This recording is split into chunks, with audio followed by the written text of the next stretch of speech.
Okay, so we're going to be looking at mutations today. As long as you can transcribe and translate, mutations are make sense and are fairly simple. Um, there's two types of mutations, so we sort of have two broad categories that we look at. Spontaneous mutations is the first one, and that just happens naturally during DNA replication. Remember, we looked at that whole replication process. Errors will happen even though we have DNA polymerase 3 going back and fixing things, DNA polymerase 1 and 2 checking and fixing things. There are still mutations, and it is impossible for that not to happen. So spontaneous mutations just happen, thankfully, because of evolution. And then there's induced mutations.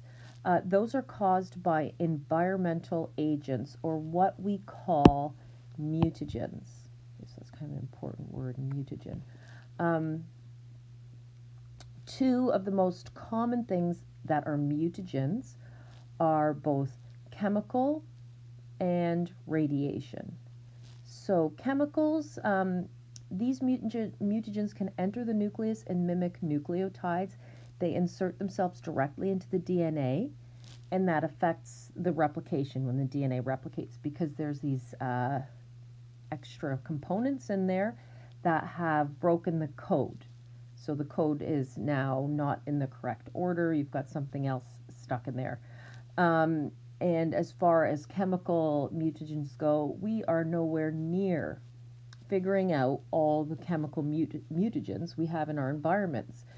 So you have to think about things you do every day. Do you start your morning? Do you wash your face? What are you washing your face with? Shampoo, conditioner, hair product, everything you put on your face, makeup wise, any kind of creams, any kind of lotions you put on your body. And that's just to start. All that stuff does get absorbed into your skin and ends up in your bloodstream. And that's not even including the stuff we ingest and eat. So um, the pesticides on the foods, the chemicals that, especially in processed foods, so many of these things we have no clue if they cause mutations or not. So we tend to bathe ourselves literally internally and externally with chemicals, and we really have no idea if a lot of them are mutagens or not. But we're starting to get an idea of which ones are and are not. Um, so those are chemical. And then radiation is energy.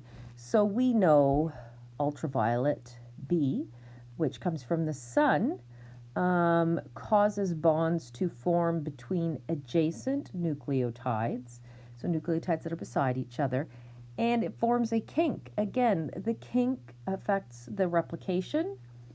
Um, there's code that is not replicated properly because of that. And for ultraviolet B, that just happens over time. So, your skin is exposed to radiation when you're outside, and over time it can cause these kinks. Now, high energy radiation, we're all familiar with, breaks the bonds in the DNA molecules and causes rearrangement or deletion of sections of the code. And again, that is why we do not, get x-rays all the time. They spread them out if you go to the dentist.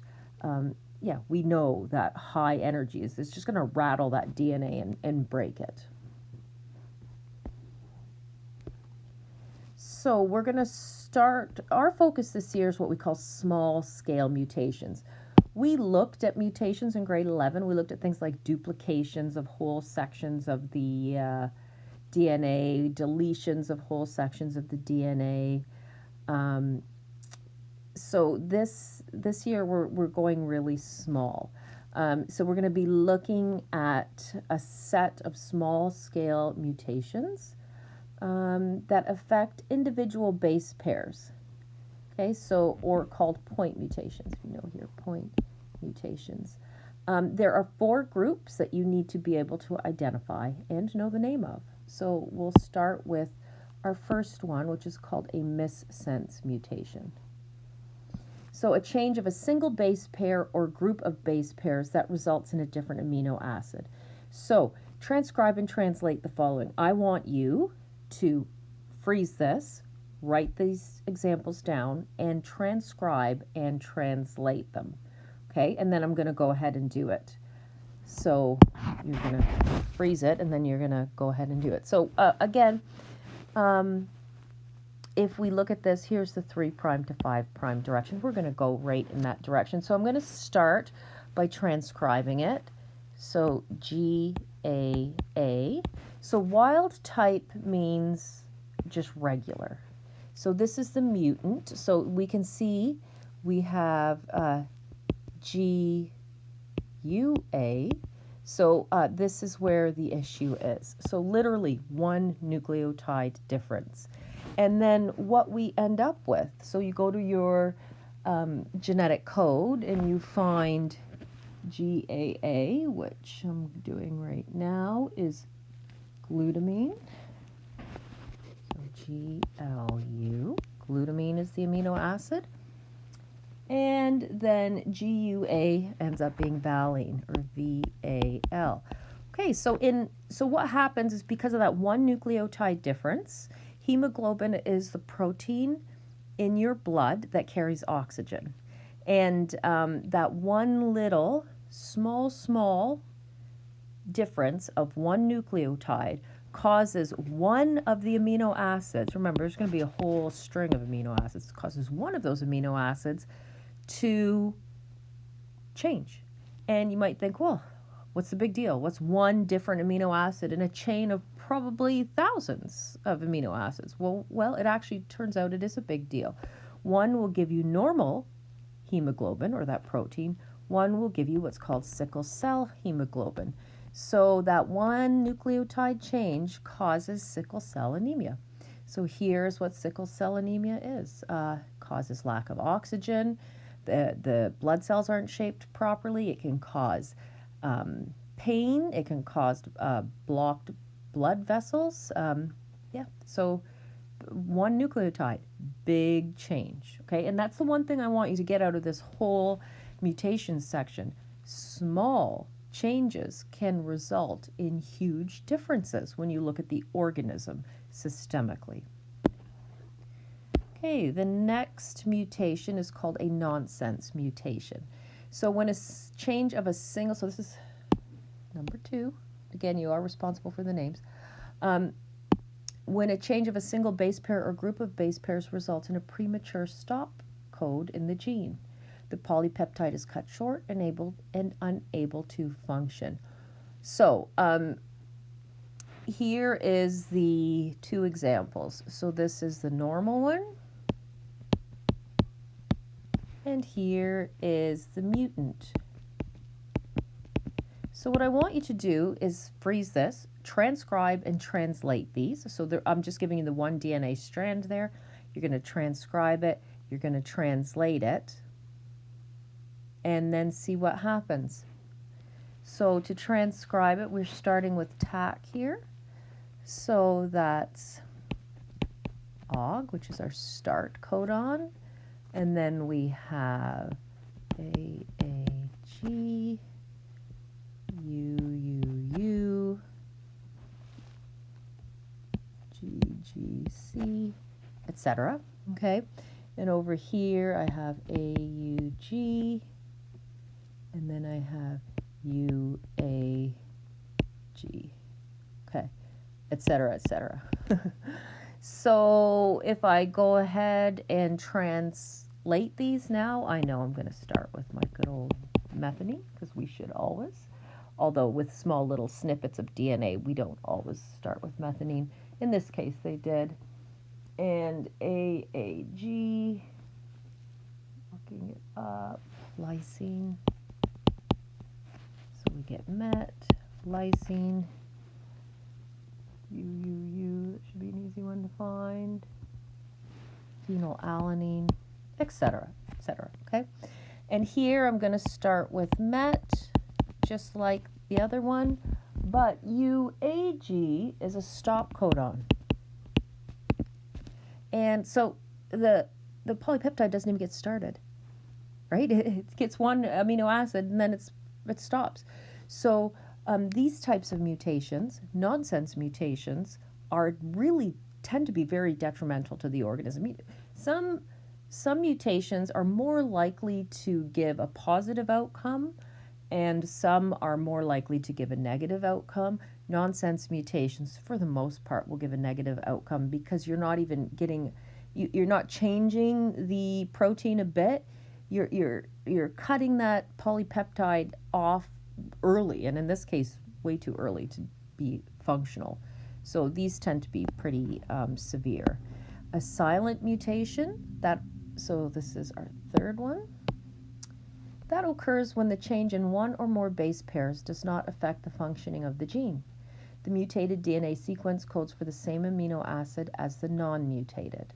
So what happens is you might get a change in code, but remember, if you look at your genetic code, just as an example, serine has 4 different options, right? Oh, 5, 6 options.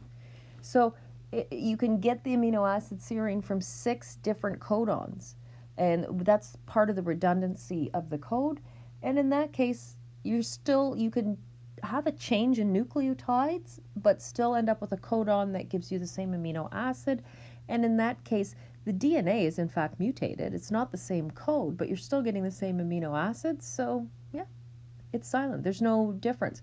The only time we find these are when we actually look at the genetic code and, look at it, nucleotide by nucleotide, which we'll get into when we get to the biotech section. Okay. Lastly are frame shifts, and that occurs when nucleotides, so the frame shift, are inserted or deleted. So you're changing the number of nucleotides, and that really tends to have quite a big effect as well. So again, transcribe and translate. I want you to freeze this. I want you to just do the transcription and then the translation and get your sets of amino acids. Okay, and so you should have G, U, A, G, U, G, U, G, C, A, U, G, A, G, U, A, C, G, AU. And then you're going to go ahead and you're going to translate it. So there's the transcription. I want you to go ahead and translate that into 1, 2, 3, 4, 5, 6. You'll get 7 amino acids there. And then I want you to translate this one, except what we're going to do is we're going to get rid of this T, right?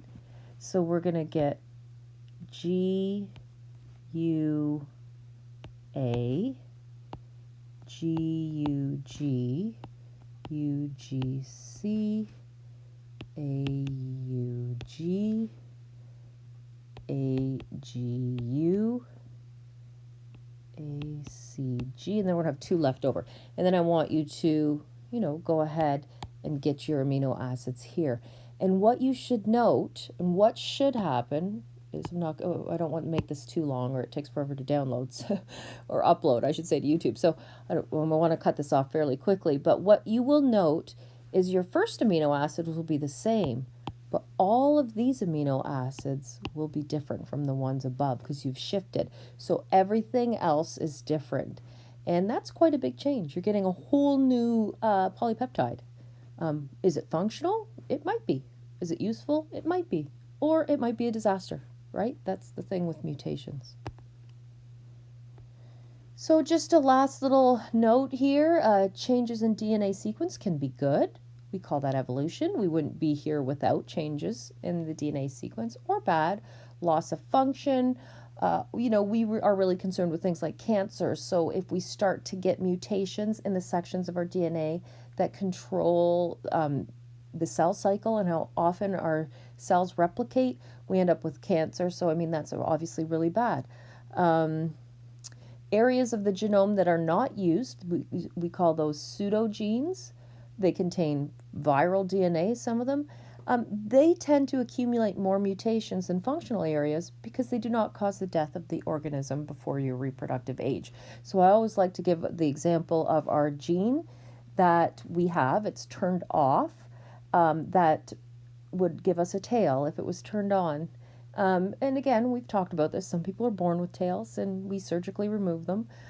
So for some reason that gene is turned on. The tails are, kind of a mess when that gene is turned on. The tails are kind of a mess because that gene is full of mutations now. There's been no tails and within our genome, it's been turned off for a long, long time.